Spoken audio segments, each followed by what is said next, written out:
So the Ottoman Empire, may Allah reward them, did an amazing job in establishing Islam. However, it wasn't just this. Many of us already know about this. We know that they conquered Constantinople. But as I said, there's much that we don't know. For example, many of us aren't aware of the time that Muhammad al-Fatih, rahimahullah, fought against Dracula. You've heard of Dracula before? When I say Dracula, you're probably thinking of a vampire. And you're saying, yeah, Musa, you're telling me that Muhammad al-Fatih fought a vampire? What's next? He fought Superman? No. Dracula was a real man.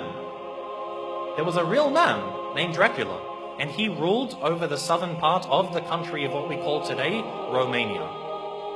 Now, Muhammad al-Fatih, rahimahullah, as he began to advance into Eastern Europe, for example, Bosnia, Serbia, Hungary, all of these lands, the people of Wallachia, of southern Romania, they wanted to fight against the Ottomans. However, they were very weak, and so they had to make a peace deal with him.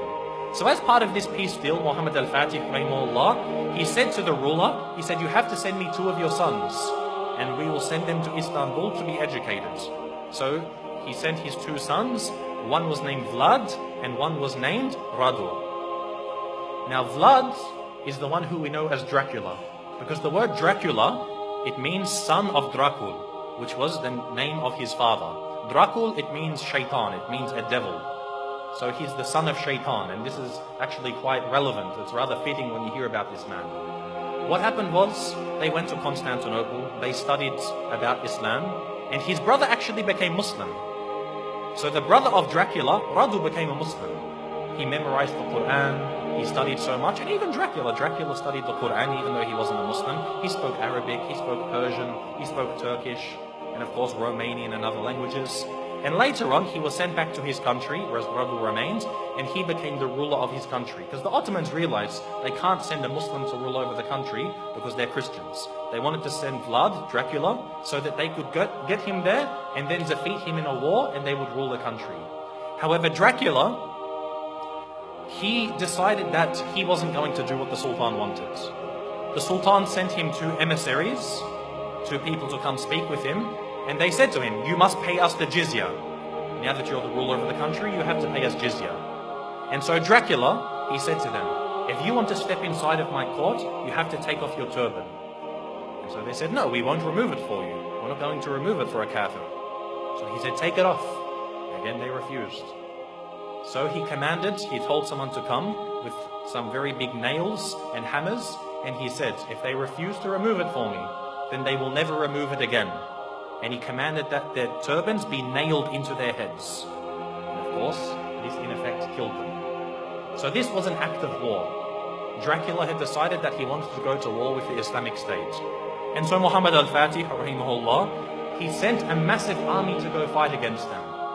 But Dracula, because of his tactics and the fact that he knew the Ottomans very well, he was able to defeat them on some occasions. Now what he did is what really makes him stand out as being an absolute devil. Dracula, what he did is when they would kill a person, or sometimes they wouldn't even kill him, they would capture them, he did something which is called impaling. Now if you haven't heard of impaling, it's a pretty gruesome thing to start to describe. What they would do is they would get a very, very big stick. They'd make it sharp at one end, they would insert it through your backsides, pass it through your body until it comes out of your mouth. They would impale them, they would pass this through their body. A lot of the time they would be alive as well. And this is how they would kill them. And then they would put this in the ground, then impale the next person, put him next to him. And the Ottoman army, when they went to go check on their troops, they found that on one of the very long roads leading to the capital of this area, they found 20,000 Muslims impaled along the sides of this road. Imagine this. And we suffer today. No doubt we suffer as Muslims today. But things like this, you can't really compare. 20,000 of them impaled.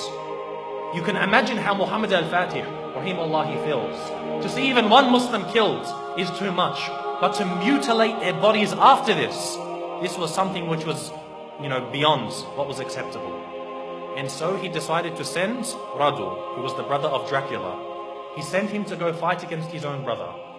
And eventually Radu, rahimahullah, he was able to actually eventually catch up with his brother. This is after he commits so many more atrocities. Even the Christians, they started to back off from him. Because what happened was he, being Romanian, he was Orthodox, he wasn't Catholic. But he actually said to the Pope, he said, if you give me some more troops, I'll become a Catholic for you.